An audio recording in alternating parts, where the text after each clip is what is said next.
శ్రీ గురుభ్యో నమః. శ్రీమతే రామానుజాయ నమః. జయ శ్రీకృష్ణ. నీలాతుంగస్తనగిరితటీ సుప్తముద్భోజ్య కృష్ణం పారాఢ్యం స్వం శృతిశతశిరసిద్ధమజ్జాపయంతి సోచిష్టాయాం సృజనిగళితం యాబలాకృత్య భుంక్తే గోదా తస్యై నమైదమిదం భూయ ఏవాస్తు భూయః.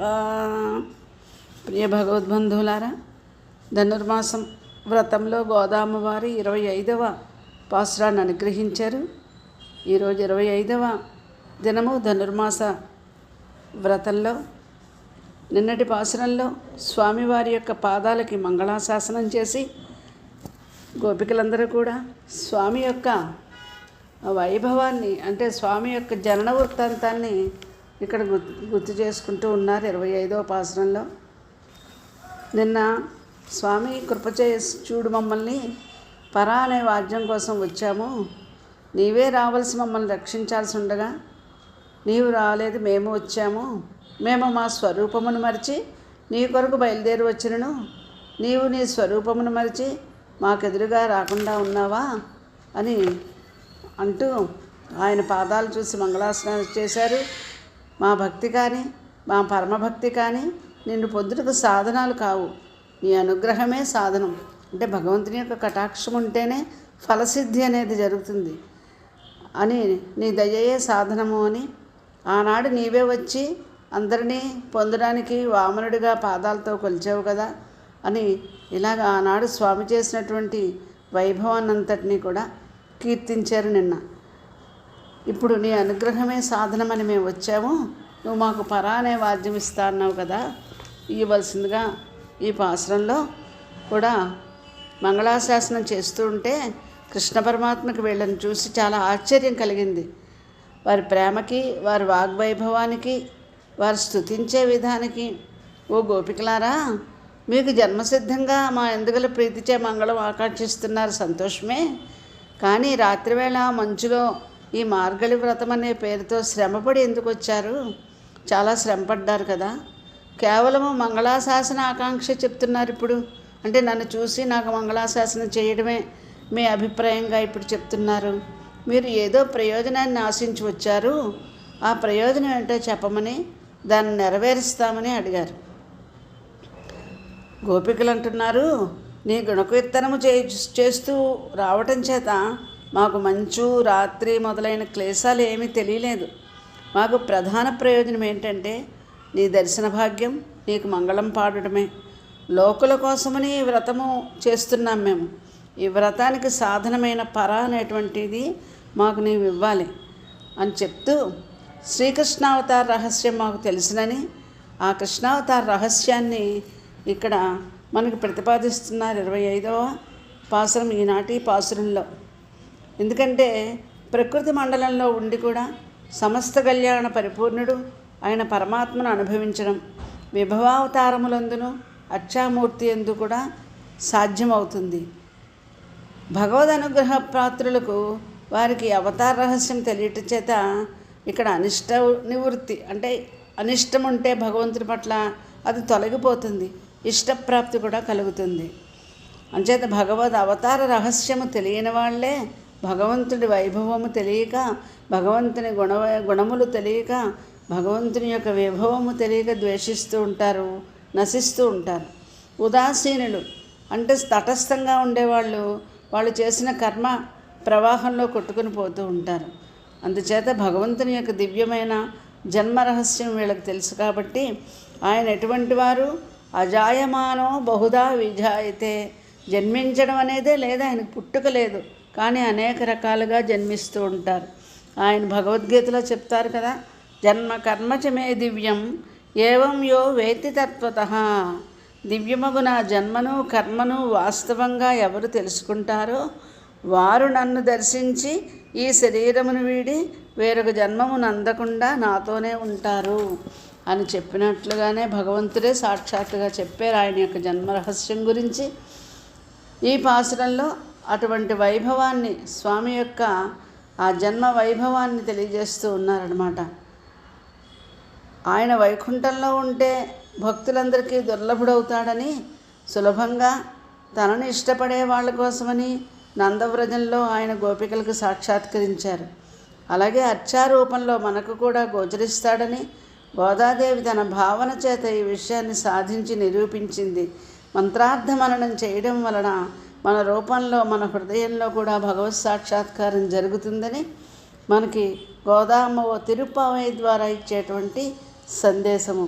ఇంతవరకు శకటాసుర భంజనము, పూతనా సంహారము మొదలగు లీలలను కీర్తించి ఈ పాసురంలో శ్రీకృష్ణ జననమును, కంస వధ వృత్తాంతాన్ని కీర్తిస్తున్నారు. పరమాత్మ ఎటువంటి వాడు అంటే అపరిచ్ఛిన్నుడు, పరిపూర్ణుడు, నియంత. అట్టివాడు పరిచ్ఛిన్నుని వలె, పూర్ణుని వలె, నియామ్యుని వలె తన చేత సృష్టింపబడి ఉన్నటువంటి ఈ ప్రకృతి అనే విభూతిలో తాను కూడా ఒకడే ఉంటాడు. అటువంటి గోపికలు వాళ్ళు తెలుసుకున్నటువంటి భగవజ్ఞానంతో, భగవంతుడి మీద ఉండే ప్రేమతో ఆనాడు ఆళ్వార్లు ఎలాగైతే భగవద్గుణగానాన్ని, భగవద్వైభవాన్ని తెలుసుకుని మోర్చపోయారో అటువంటి విధంగా ఇక్కడ మన వాళ్ళు భగవంతుని యొక్క జన్మ వైభవాన్ని చెప్తూ ఉన్నారు. పాసుర విన్నపం. ఆండాళ్ తిరువడిగలే శరణం ఒరిత్తి మగనాయ్ పిరందు ஓரறிவில் ஒருத்தி மகனாய் ஒளித்து வளர தரிக்கலானாகித்தான் தீங் நினைந்த கருத்தை பிள்ளை வித்து கஞ்சன் வயிற்றில் நெருப்பென்ன நின்ற நெடுமாலே என்னை அரித்தித்து வந்தோம் பறை தருதியாகில் திருத்தக்க செல்வமும் சேவகமும் யாம் பாடி வருத்து முந்திருந்து మగిలిందు ఏలోరంబావాయ్ ఒరుత్తు మగనాయ్ పిరందు అని మొదలుపెట్టారు ఈ పాసురాన్ని. ఈయన సింహాసనం మీద కూర్చుని ఉండగా మంగళం పాడి దగ్గరికి వచ్చి, ఏమయ్యా నీవు మా కోసమని, ఈ లోకాన్ని ఉద్ధరించడం కోసమని పశువుల కాపరిగా జన్మించావు. ఎలా జన్మించావు? ఒక జన్మలో 2 తల్లులు. ఏమి విచిత్రమైన జన్మ! ఆయన చెప్పారుగా, దివ్య కర్మ జన్మ అని. ఆయన జన్మ దివ్యమైనది.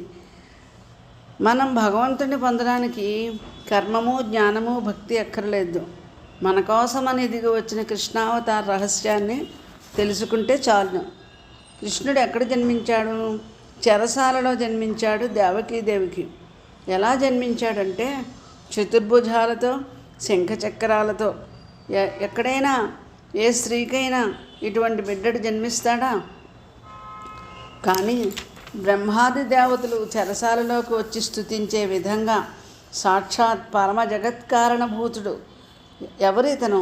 గర్భములో ఉన్న పిండమా, శిశువా అంటే కాదు, సర్వ జగత్తుని, అండపిండ బ్రహ్మాండాలన్నీ తనలో ఉంచుకున్నటువంటి భగవంతుడే శిశువు రూపంలో దేవకీ గర్భమందుండి దేవతల చేత స్తోత్రం చేయబడ్డాడు. ఆయనను గర్భంలో పెట్టుకున్న తల్లే తల్లి ఒరిత్తి, ఒక ఆమె పేరు చెప్పలేదు. ఎందుకంటే ఆమె పేరు చెప్పకూడదంటున్నారు. కంసుడు ఈరోజు ఇక్కడ లేకపోయినా ఈ విషయం తెలిస్తే స్వామికి ఆపద కలిగిస్తాడేమో అని గోపికల యొక్క భయం, వారి యొక్క ప్రేమ. ఆండాళ్ళు మరియు ఇతర గోపికలు ఒక ఆమెకు బిడ్డడై పుట్టాడు అంటున్నారు. ఆమెకు బిడ్డడై పుట్టే ఒక రాత్రిలో పుట్టి ఆ రాత్రే బయలుదేరి మరొక ఆమెకు బిడ్డడవై వెళ్ళావట. వెళ్ళి అక్కడ దాగి పెరిగావా తండ్రి? ఎంత హీనమైన స్థితి అయ్యా! సామాన్యుడు బిడ్డడు పుడితే పొంగిపోయి పుత్రోత్సవం చేసుకుంటాడే, నీవు పుట్టిన తర్వాత గోవులను దానం ఇవ్వలేక వసుదేవుడు మనస్సులో గోవులను దానం ఇస్తానని అనుకున్నాడట. పుట్టిన వెంటనే నీకు స్నానం చేయించారో లేదో తెలియదు. పుట్టగానే అయ్యో స్వామి, ఏమి దౌర్భాగ్యమయ్యా, మా కోసమని ఎంత క్లేశం అనుభవించావయ్యా స్వామి అని స్వామి అవతరించిన సన్నివేశాన్ని ఒకసారి భావించండి. మన మనసు ద్రవించిపోతుంది. అర్ధరాత్రి సమయంలో వర్షంలో బయలుదేరి యమునను దాటి వ్రజానికి వెళ్ళాడు. ఏమిటిది? ఎంత హీనమైన స్థితి! పెరిగాడు అక్కడ. పెరిగాడంటే పెరిగాడా? బయటకు తెలియదు. రహస్యంగా పెరిగాడు. రహస్యంగా దాక్కున్నట్లుగా పెరిగాడు. అరరే స్వామి, మా లోపల ఉంటావు కదా నువ్వు. ఈ శరీరంలో నేనుంటే నా లోపల నీవు ఉండి ఎవరికీ కనపడకుండా ఉన్నానని నాకే తెలియకుండా నా లోపల నీవు దాక్కున్నావా? ఒరిత్తి మగనాయ్ ఒలిత్తి వలరా, దాగి పెరుగుతున్నావా తండ్రి? ఎంత మహాకష్టమో, ఎంత మహోపకారం చేస్తున్నావో. నీవు చేసిన ఉపకారాన్ని ఈ కృష్ణావతారంలో అభివ్యక్తం చేశావే, అది మేము స్మరిస్తే చాలును. అంతేకాదు, నీవు దాగి పెరుగుతూ ఉంటే, పసిపిల్లడు పెరుగుతుంటే తనకేమని ఊరుకోక బలశాలినని గర్వించిన కంసుడు భరించలేకపోయాడు. నువ్వు బ్రతికి ఉండడం ఓర్వలేకపోయినాడు. ఓర్వలేక చంపాలని ప్రయత్నించాడు. అనేక మంది రాక్షసులను పంపించాడు. పంపిస్తే పాపం చాలా కష్టపడుతున్నాడు, మిమ్మల్ని చంపాలని తాను రాలేక చివరకు నిన్నే రప్పిస్తే వెళ్ళావు. వెళ్ళి ఏం చేశావు?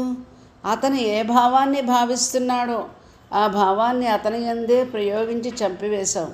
కాబట్టి ఎప్పుడు భగవంతుని విషయంలో నీవు ఏదీ కోరకు. స్వామి నీవే కావాలి అంటే ఆయన లభిస్తాడు. మరణమో అంటే అదే సిద్ధిస్తుంది అని ఇక్కడ అర్థం. అదే లభించింది కంసుడికి. వాని అభిప్రాయం వమ్మైంది. వాడిని చంపి ఏం చేశావు? వాని కడుపులో నిప్పులా వాడిని వ్యామోహంతో కాపాడవు తండ్రి. కడుపులో నిప్పు అంటే కడుపులో చిచ్చు అంటారు. మన కడుపులో చిచ్చు ఉంది, దాని జఠరాగ్ని వైశ్వానరుడని అంటారు. అహం వైశ్వానరో భూత్వా పచామ్యన్నం చతుర్విధం అని కదా. 4 రకాలైన ఆహారాలను జీర్ణం చేయడానికి లోపల స్వామి ఉన్నాడు వైశ్వానర రూపంలో. అలా ఉండడం ఉపకారమా అపకారమా అంటే సజ్జనులకి, సాధుపుంగవులకి, భక్తులకి ఉపకారం. కడుపులో అగ్ని ఉపకారం చేస్తుంది. కంసుడిని చంపిన కృష్ణుడు కంసునికి ఉపకారకుడే. ఎందుచేత? అతనికి లభించిన శాపాన్ని తొలగించి అతను తిరిగి స్వరూపాన్ని పొందేలా చేశాడు కాబట్టి. కడుపులో పెట్టిన నిప్పులాగా మీ మేనమామ ఆనాడు వ్యామోహంతో చంపినవాడా, నిన్ను అర్థించకుండా వచ్చామంటే ఏమి అర్థించి వచ్చారు అంటే, నిన్నే అర్థించి వచ్చామయ్యా, నువ్వే మాకు కావాలి, ఏదో మరొకటి మేము కోరుకుందామని రాలేదు. కాదు నిన్నే అర్థించి వచ్చాము అంటే ఏమి? నీవు తప్ప వేరొక ప్రయోజనాన్ని మేము కోరటం లేదు. మరేమిటరా మీరు మొదటి రోజు నుంచి కూడా పరై అంటున్నారు. పరై అంటే ఏమిటి? ఇంతసేపటి నుంచి ఇప్పుడేమో పరై కాదు అని అంటున్నారు, నా కోసమే వచ్చానంటున్నారని కృష్ణ పరమాత్మ అన్నారట. అంటే ఇంతసేపటి నుంచి పరై అంటున్నాం కదా, ఏమో నీ దగ్గర ఉంటే ఈ పరై తీసుకుంటాము. నీవు మోక్షాన్ని ఇస్తానంటావా? అదే తీసుకుంటాం, నీ ఇష్టం. మీకు వాద్యం ఇస్తానంటావా? ఈ పర అంటే ఒక రకమైన వాద్యం. పర అంటే పరమ పురుషార్థమైన మోక్షం. అందువలన నువ్వు ఏది ఇవ్వాలనుకుంటున్నావో అదే ఇవ్వయ్యా, అది తీసుకుంటామని గోపికలు అంటున్నారు. అంచేత ఏం చేసి వచ్చారు ఇంత కష్టపడి అన్నట్టు స్వామి. ఏం చేయలే స్వామి, నీకు మా నీలాదేవికి తగినటువంటి ఐశ్వర్యాన్ని కీర్తిస్తూ నీవు చేసిన మహోపకారాలు కృత్యాలు స్మరిస్తూ వచ్చాం. ఆహా తండ్రి, నీవు ఎంతటి వాడివయ్యా అని ఒకసారి గుణకీర్తనం చేస్తే చాలదా? అలా పాడుకుంటూ వచ్చాం. అయితే ఎంత దూరం నడిచి వచ్చారరా, ఎంత శ్రమపడ్డారో అన్నాడట స్వామి. పాడి వరుత్తమం తీరిందు, పాడుకుంటూ వచ్చాము, నీ గుణాలు చెప్పుకుంటూ వచ్చాము. అందుచేత మాకు శ్రమ లేదు. భగవద్గుణగానం చేస్తే ఈ సంసార పథంలో నడిచే పాంధులకి శ్రమ ఉండదు, లేకపోతే అంతా శ్రమే. కాబట్టి మనం ఏం చేయాలి? భగవద్గుణగానంతో, భగవద్గుణ అనుభవంతో, భగవత్ అధీన భావంతో జీవితాన్ని గడిపితే మార్గం సుగమమవుతుంది, సుకరమవుతుంది. అలా వచ్చాము స్వామి అని చెప్తూ గోదామ్మవారు మనకి ఈ పాసురం ద్వారా అటువంటి సందేశాన్ని, భగవద్గుణగానం చేయమనేటువంటి సందేశాన్ని అందించారు. స్వస్తి.